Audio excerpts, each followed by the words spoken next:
Alright, so today we're going to go a little bit more in depth into the facial abstraction homework.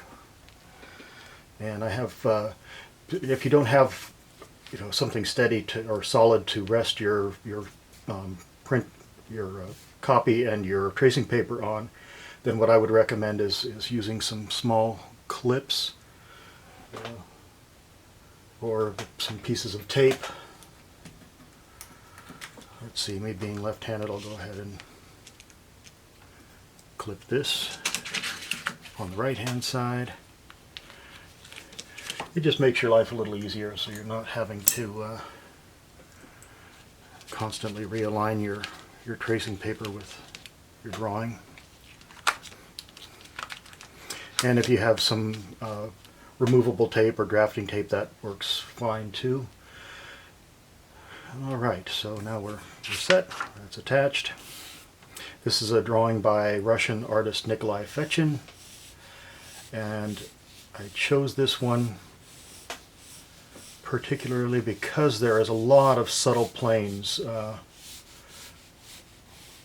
evident on this face that I think are going to help me explain what some of those rhythms on the abstraction are helping define or helping describe. Okay, so I'm going to go ahead and find my center line. I notice I started off with the shape, and one of the things that I find a little tricky about using the abstraction when I'm drawing from observation, working from a model, is sometimes that we get too caught up in the abstraction, or I do, get too caught up in the abstraction and tend to lose likeness. So I want to really, as I'm blocking this in, pay attention to the overall shape of the face and make sure that that's accurate. Alright, so we have our center line, and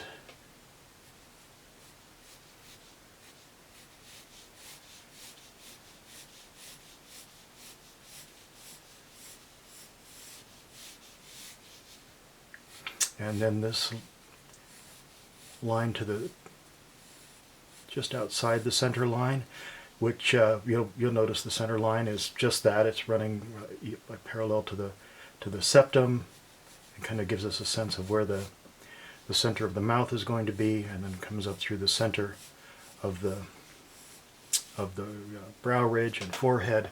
And obviously this is going to change a little bit in its alignment because in this case the nose is sticking out a bit, and we're looking at a slight three-quarter view, an off-center view, so we're seeing a little bit more of this side of the nose and this side of the face than we are the other side, and so as a result of that, also the mouth, which has a bulge to it, and I'll go into that in more detail later, sticks out, and so that it's not all going to necessarily line up perfectly, but this is basically placeholder, just helping me make sure that things aren't drifting around too much.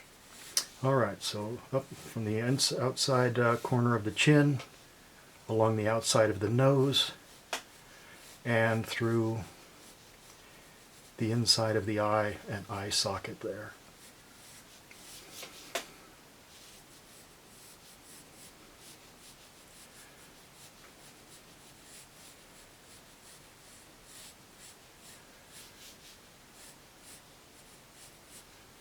Alright.